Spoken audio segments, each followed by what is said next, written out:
warahmatullahi wabarakatuh. Waalaikumsalam warahmatullahi wabarakatuh. Allahumma sholli ala sayyidina Muhammad wa ala ali sayyidina Muhammad. Sallallahu. Maaf Buya, izin bertanya. Pada pertemuan sebelumnya Buya menjelaskan bahwa takdir sudah ditentukan Buya. Lalu misalkan kita datang majelis atau apapun sudah Allah ketahui.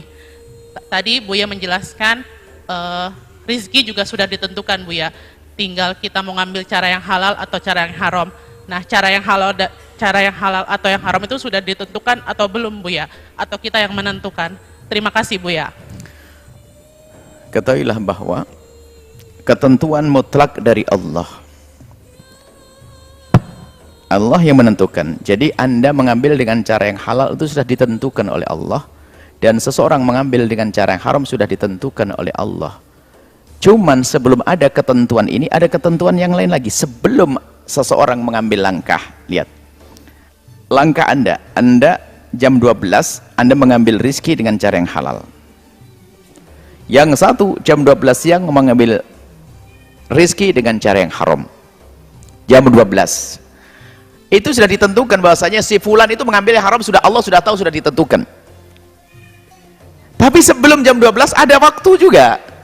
Di situ Allah juga memberikan kepadamu pilihan, namanya kehendak. Lah kehendakmu itu ada pada dirimu, kehendak. Sehingga hendakmu, kamu berkehendak, diberi oleh Allah akal untuk mikir. Dia akalmu tuh yang mikir. Kemudian mikirmu tuh memilih itu ditentukan oleh Allah. Tapi kan beginilah, Allah menjadikan kita berpikir untuk memilih. Sehingga Allah memberikan seorang hamba tuh kehendak agar berkehendak. Kalau Allah tidak menghendakimu berkehendak, nggak akan berkehendak. Jadi Anda sadari atau tidak, Allah menghendakimu berkehendak loh ya. Contoh, Anda pengen makan sate, pernah? Enak. Tapi suatu ketika Anda demam nggak bisa makan sate. Loh kenapa? Sama-sama satenya enak, bahkan lebih sedap lagi, itu lebih mudah kambingnya itu. Tapi kenapa Anda mau? Anda demam karena dicabut kehendak dari Anda. Artinya dalam langkah Anda ada kehendak yang Allah berikan kepadamu. Maka di saat engkau tidak berkehendak, Allah tidak menghukum Anda tidak dosa. Orang tidur membunuh tidak dosa, karena tidak punya kehendak. Anda naik mobil tiba-tiba ada orang nyebrang ketabrak, nggak dosa, karena bukan kehendak Anda. Tapi jika ada orang datang tiba-tiba seseorang memenggal lehernya, dosa karena berkehendak, kehendaknya. Jadi Anda mengambil halal haram atas dasar kehendak. Tapi kalau Anda mengambil halal haram tidak ada dasar kehendak, nggak dosa Anda. Bukan Anda tidur tiba-tiba ngambil kalungnya orang kok, ya nggak dosa, Anda tidur. Jadi kehendak. Anda berkehendak enggak? Kalau tidak berkehendak, tak ambil kalung Anda nanti. Senang tidak sama kalungnya? Ini tak ambil buat saya. Janganlah, Anda punya kehendak untuk mempertahankan. Kehendak bohong kalau orang nggak punya kehendak. Lalu bagaimana Anda punya kehendak? Karena Allah menghendaki. Sehingga dalam bahasa sederhana Anda, bagaimana kehendak kita di hadapan kehendak Allah? Saya bahasakan dengan sederhana. Allah menghendakimu berkehendak, maka engkau berkehendak, dan dengan kehendakmu itulah engkau akan dihukum atau diberi pahala. Maka yang tidak diberi kehendak nggak bisa, nggak dosa. Contoh, orang tidur pingsan, nggak berkehendak. Perempuan pingsan diperkosa, nggak berkehendak, nggak dosa dia, karena tidak punya kehendak. Tapi di saat Allah beri kehendak, Anda punya kehendak, bohong tidak punya kehendak. Nanti kita kumpul sama Panama, saya beli sate, bakso, makanan, es degan yang enak-enak. Nah, Anda tidak boleh makan karena Anda mengatakan, kalau memang Allah mendaki saya makan pasti kenyang sendiri. Anda gila.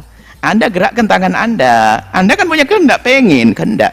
Jadi sebelum Anda mengambil langkah ngambil halal atau haram, Anda punya kehendak, dan kehendak Anda dihubungkan dengan akal. Akal itu jangan bohong. Akal, coba Anda sudah tahu bahasanya ini bara api, ini roti, milih mana? Akal Anda roti. Kalau Anda bohong, wah tergantung, kalau memang takdir Allah roti api jadi roti nanti pasti enak. Anda gila.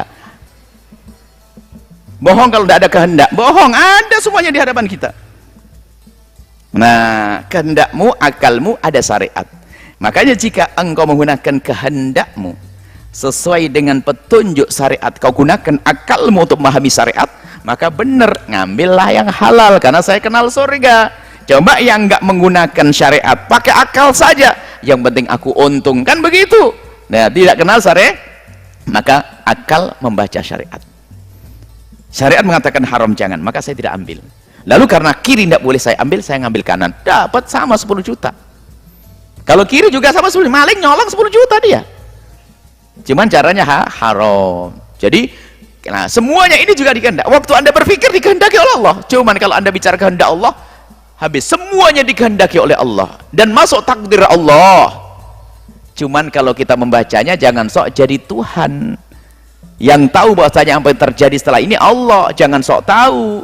Di hadapan kita tidak tahu. Yang kita tahu adalah kemarin sudah terjadi dan sekarang yang kita alami kita tahu. Tapi 2 menit setelah ini Anda nggak tahu loh, kalau habis ini Anda akan diberi makanan enak sama orang, Anda nggak ngira. Padahal Anda sudah nyiap masak di rumah, tatanya apa dikasih ini makanan enak. Wah, bisa jadi kok. Padahal nggak ngira tadi, mungkin. Kita nggak tahu apa yang terjadi setelah ini. Jadi, memilih halal haram, itu juga sudah ditentukan oleh Allah. Tapi sebelum memilih, Allah juga memberikan kepadamu kehendak. Itulah yang engkau akan dihisab. Kecuali Anda menjalani hidup tanpa kehendak, maka Anda tidak dosa. Jadilah orang gila. Atau orang pingsan terus, orang koma, nggak ada dosa, ya, karena nggak punya kehendak, atau nggak punya akal. Ada kehendak tapi nggak jelas, karena nggak dipandu akal. Orang gila kan pengen makan, tapi tidak dibaringin dengan akal, nggak dosa. Nggak ada kehendak, nggak dosa. Ada kehendak tapi nggak ada akal, nggak dosa. Orang gila nggak dosa. Kalau ada orang lahir gila masuk surga, pengen masuk surga gampang, bebas, makan apa saja boleh, ya jadi orang gila masuk surga. Orang gila tuh masuk surga itu. Wah enak ya, mabuk nggak dosa, nyolong nggak dosa, zina nggak dosa. Sudah gila saja kamu. Memang nggak dosa karena akalnya sudah tidak ada. Karena akalnya tidak bisa paham kepada syariat, maka diangkat, diampuni Allah, tidak dianggap dosa. Lah kehendakmu kalau sudah tidak ada, nggak bisa melakukan apa-apa karena Anda punya kehendak. Tapi kalau sudah punya kehendak, ini akan dihisab. Kau gunakan untuk apa kehendakmu? Seperti itu. Semoga Allah memilihkan kita yang terbaik, keselamatan dunia dan di akhirat. Wallahu a'lam bishawab.